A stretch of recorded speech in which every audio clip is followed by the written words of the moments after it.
Well, just as we predicted, folks, the grand cover-up continues. After releasing 3.5 million files, the DOJ has announced that it has concluded its disclosure and investigation and won't release any more files. Who could have seen that coming? Despite all the emails that are very sus and at times incriminating, despite all the numerous allegations, FBI reportings that have gone unnoticed, despite the hidden videos of certain acts that have yet to be released and purposely aren't being released that probably incriminate many more people, this investigation's over, y'all. It's just done. There's nothing to see here. It's all over now. We've given you everything we have. These two are engaged in a literal criminal conspiracy, a criminal empire at this point. Let's just be honest about the situation, all right? They both lied under oath many times to cover up for their bosses. Fear not, the citizens of the US, citizens of all the world, because Pam Bondi has a message. The Dow is up. The NASDAQ. Look at the stock market. It's not a big deal that literal blood sacrifices to Baal and Moloch may or may not have been happening. And listen, I'm not saying anything happened. That might be just a conspiracy theory. Who knows? Who knows what was really going down? Maybe they know something we don't. Who cares that there's literal talk about these elites having blood transfusions from kids to increase immortality? Who cares about that shit? Who cares about the talks about mass sterilization of people? Who cares about the fact that there was a random dentist office room looking creepy as hell placed on the Epstein Island to do God knows what to kids? Who knows? Who cares that there are literal emails and messages about murder? Who cares that there are messages between these people, between members of the Rothschild family, about having hunts?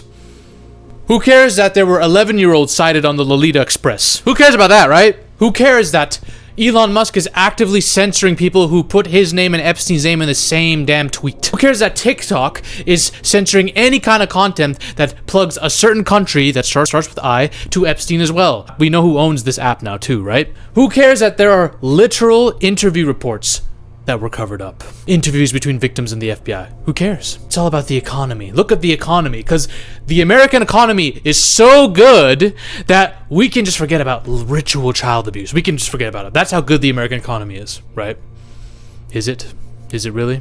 In all probability, they're covering up something much worse. Now, people have said the Epstein files themselves are a psyop to cover from something big that's coming. I don't know about any of that. All I know is they really did not want to release these. They had to by law.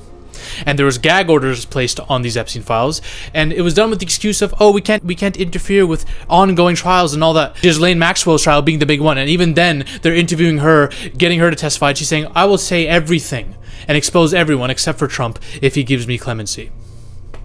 Interesting. But 3.5 million files out of 6 million have been released so far. This doesn't even cover the scope of what the files really are. There are other news outlets that reported we've only seen 2%. And I actually believe that. You know why? Because it's been confirmed by people in Congress saying that the FBI scrubbed the files clean before the DOJ even got to them to redact all the names they did. So there's a lot of shit missing, y'all. And what could this be? Let's cover what's happening now. Everyone's covering their asses. Everyone's covering all their bases. Hillary Clinton. She claims that there are no links between her and Jeffrey Epstein or the Clinton family. She says her husband took some rides on his planes for charitable work. Okay. A lot of celebrities have been making that excuse too. Clinton says that they are not at the heart of the Epstein network and that people should focus somewhere else. Convenient. We have no links. I don't recall ever meeting him. Sister, I was really happy that you and your husband were going to testify in public. Now, I don't even know. Maybe you got the call. Maybe someone threatened you. Maybe we're going back on our words, right? Because why would you be offering to give testimony about Epstein if you have no links to him? You low IQ, dumb. How can you dispute and say that there are no links when we have photographic and video evidence of there being links with these two partying together? There's a literal picture painting of this guy in a dress in Epstein's mansion. Oh, but no links. No, they never met. They were never cool like that, right? We know that Clinton chilled with Ghislaine Maxwell as well. Apparently, Bill Clinton threatened Vanity Fair to not write articles about Epstein potentially trafficking people. This is something else. And this is one of the numerous things against Clinton. And Hillary, let's not even talk about all the accusations made against you. There's been a lot of conspiracy theories about you and the shit that's gone down with you. And I'm not saying all of them are real. No defamation here, none at all. YouTube, this is a monetizable video. I'm just saying. Where there's smoke, there's fire. And again, no links between us. We are not at the heart of this, so we need to look elsewhere. Why were you offering your testimony in public? Clearly you had something big to share. Clearly you knew stuff, your husband knew stuff. How would that even be possible if there are no links, stumfuck? Are you low IQ, or do you think we are? Well, you might be right about the latter, but you're low IQ. To say he didn't commit crimes is one thing. I get it. You want to cover your bases, you want to protect your husband, fine.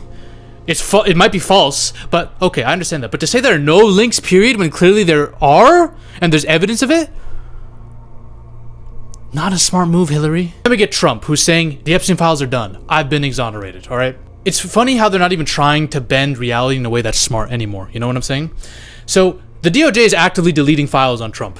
Any mention of him, the number is going down and down every single day. I'd be surprised if it wasn't zero by now. Like, that's what's happening. A House or Congress representative, I don't know who, reviewed and said, in the files, Trump, it's confirmed, and we saw this in an email that I talked about in one of my earlier videos, Trump never kicked Epstein out of Mar-a-Lago. Remember, one of the big claims to fame in terms of defending Trump when it comes to Epstein is, well, Epstein was accused of some shit, and Trump kicked him out because he didn't want anything to do with him anymore. This is false. He was never kicked out. In fact, he was invited back in, and we know through multiple emails and chat logs that they were still in communication afterwards. And Trump isn't the only, like, rich person who's a celebrity who was in communication with Epstein after Epstein was accused and even convicted of some shit, alright? There are talks about certain workers who were underage at Mar-a-Lago, okay? Picked up by Epstein. Trump says in an interview that he knew that there was a girl potentially there that was recruited by Epstein, and he didn't call the police apparently. Alright, he knew about this. I think her name is Virginia Giuffre. I'm sorry if I'm pronouncing that wrong. There are talks between William Riley and Jeffrey Epstein about what are we going to do about Virginia.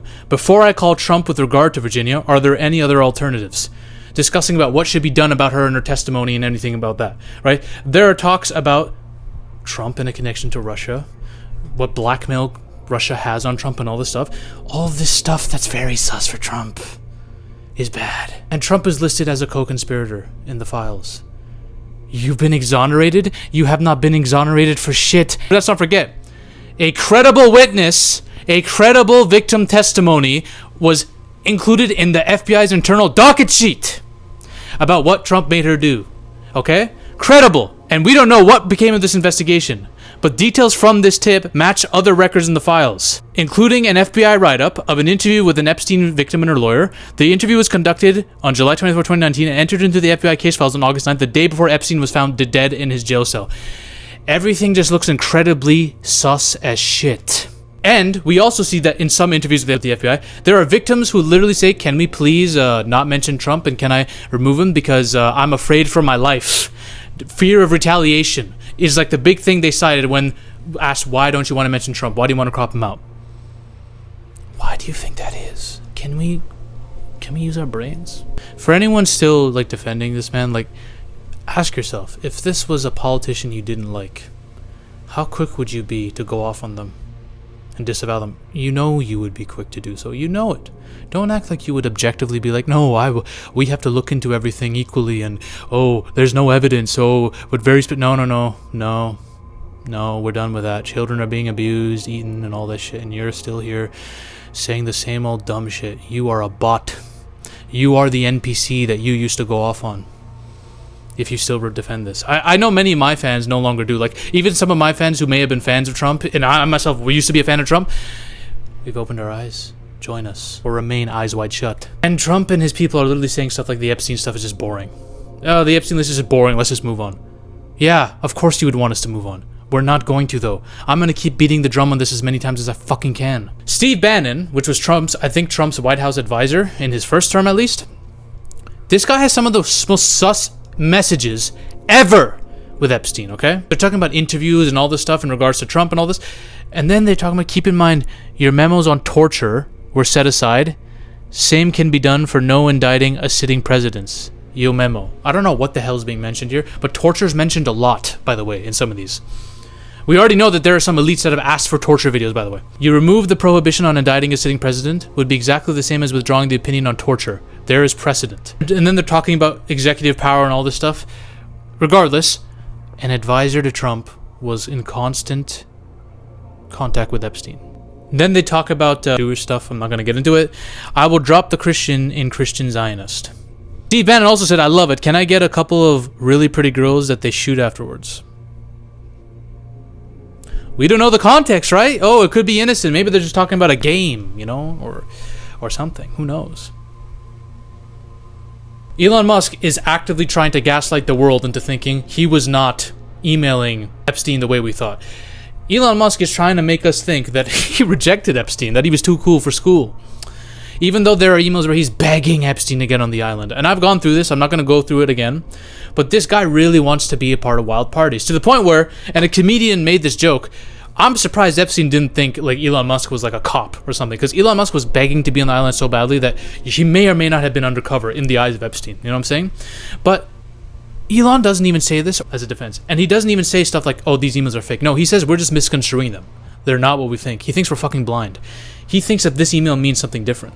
That he actually rejected Epstein when that's not reality. That's not what's being set in motion. A lot of Elon fans are saying, oh, yeah, you gotta understand the context. These are fake. What is the context of emailing a dude who was investigated for sex crimes? This is 2012. Look at the timeline. What's the context of Elon and Mark Zuckerberg being in a picture with Epstein? What was it, 2015 or whatever? After he was being investigated, jailed. What context? Bill Gates, in an interview, saying the emails between me and Epstein, they're false. This is just propaganda. Epstein clearly had it out for me and wanted to implicate me. Oh, yeah? Really? Is that why you were talking about the fact that you got a sexually transmitted disease and needed medicine to get off it? Is that why? Right? Is that why these emails show up of you discussing next steps for pandemics and virtual pandemics and simulated pandemics, and there are multiple emails about pandemics with you and him? Why are you not addressing this stuff? I don't think I've heard Bill Gates actually address this specifically. I think he just says the emails are all fake, y'all. Everything's fake. Everything's fucking fake, right? Now we get to the sus emails, of which I don't know who these people are that are sending these, but these need to be investigated too, okay? So there is an email like this, and there's a back and forth chain, but there's one specific thing I want to hone in on. Hey, hello everyone. Brian Jones says he is ready to meet Ref the murder of his ex-girlfriend. He wants the meeting to occur in a non-public place in New Jersey, I think. Is there any day that works for you guys next week? I don't know what this even says or means. He is ready to meet Ref the murder of his ex-girlfriend. I don't know what that sentence means. Maybe one of you can decode this in the comment section, but not a good look. And this is not the only email that references murder and killing people, okay? So, someone asked Epstein, so did you find someone to take care of the island? And he says, yes, a certain boy that thinks of a certain act all the time. That starts with S. Interesting. Then they reference girls as shrimp. Some are like shrimp, you throw away the head and keep the body. Another email regarding torture. Did you torture her? First saying, our spy was captured after completing her mission, and then he says, did you torture her? No idea what this could mean. Another torture email. From Jeffrey to somebody that is redacted for no good reason. Do you want me to try to do her or just torture her? There is a person named Tancredi Marcialo, but I'm not even going to go there because I think YouTube will demonetize me if I mention people. Then there's talks about somebody preparing, I think Leslie Groff is the name here, right? Yeah, Leslie. Preparing a girl to meet with Epstein. My meeting with the girl didn't go well. She rejected my offer and had no interest to get the new friend. She's looking for young boys to hang out with. I'll keep trying. And because of the fashion week these days, I am quite busy. So there's always talk of finding girls from modeling shows and fashion shows and trying to traffic them to Epstein. Then we get to the videos. Now, as you know, Gmail was created as like a virtual Gmail to see all the emails that we have, right? But someone created a virtual YouTube. So, one thing first. There are Epstein videos that have been put out as PDFs to trick us. But the DOJ didn't know that you just wrote, instead of PDF, MP4, you actually get some footage. The White House are filled with idiots, aren't they? You get footage of the prison. Then we get that whole YouTube archive, that virtual YouTube archive. And there's a lot of weird stuff in here. I can't show the videos because I'll get demonetized quick and my entire channel will get nuked. I don't even know if I can describe them. Now, I'm not saying that they're anything insane, because I think the insane stuff is still yet to be seen. But they clearly have underage girls there. There's at least one video with a baby in it. That's all I'm going to say. You can look it up for yourself. But I just want you to just ask yourself, These videos, despite them not showing anything too insane, they're still really creepy. Can you imagine what the unreleased vids are? Because it's already been referenced by the DOJ that a lot of it contains CP, and that's why they can't show it. But I have a feeling that in these videos, there are also certain people in there that could be indicted that they don't want to show. And I know it's because there's a literal picture that was redacted with 8 men and a girl, right? So they're clearly covering for people. It's so obvious. These people being billionaires, corporate leaders, academia leaders, politicians from all over. I think a lot of these people are probably involved in what's called the Trilateral Commission. The Trilateral Commission, this is from the horse's mouth himself, Epstein. David Rockefeller founded it in 1973. Stability and consistency in world affairs by uniting business leaders and politicians from North America, Europe, and Asia. Okay, that checks out. Epstein was an enthusiastic member. He actually used his connections within here to get into wealthy circles, to attract a network of famous and wealthy people. The purpose of this group aims to encourage dialogue and cooperation in common problems regarding economics, politics, and security. Very vague summary, but we know they have ties to multiple people. There's 390 members. It's an elite private forum. They have annual meetings, and apparently they deny membership to public officials. But we do know that they have connections to different public officials, and maybe are overseeing the actions of people in government. This is just a list I could find on Wiki. Could be wrong, take it with a grain of salt, but this is just a list of people there. No one that I would know off the bat, but I think the goal is to not have too many celebrities in here, but they are definitely controlling a lot of them. The White House is compromised, man. Government is compromised. Everything's fucking compromised. Because this is all comes from wide-scaling business interests of multiple people in private secret organizations that are controlling everything. And they're able to do God knows what. The law does not apply to them the same way it does to us. Politics, the whole two-party bullshit, left wing versus right wing. You'll have influencers saying, oh, yeah, it's the Democrats. Oh, no, it's the MAGA people. It's the right wingers. This is what you call controlled opposition. There are people who you might have liked, influencers that you might have liked, that are plants, that will never say anything wrong about a specific place or country or leadership, but will go off on another one because they want to point everything in that direction. And then the same can be said about the other side. It's a never-ending civil war of stupidity. These are controlled opposition plants. And half of us fall for them. I fell for them. God knows that. I could name some, but I'm not going to, out of fear of defamation. But you know, if you know, you know. Think about people you had respect for, and now you're seeing them shill endlessly while blaming something and trying to avoid things and trying to move on. You know, like, think about that. This is what you call controlled opposition, folks. And they want us to battle each other so that we are distracted from what's happening there. Don't let them. Bye. Ladies and gentlemen, we are on a mission to take over Hollywood. But the army must keep growing. If you want to suggest video topics to me, or talk about your favorite movies or favorite film theories in a community with like-minded individuals, join the Zafy Discord now. Link is in the description and the comment section as well. Join us. This movement is just beginning. We're taking over Hollywood, one coke line at a time.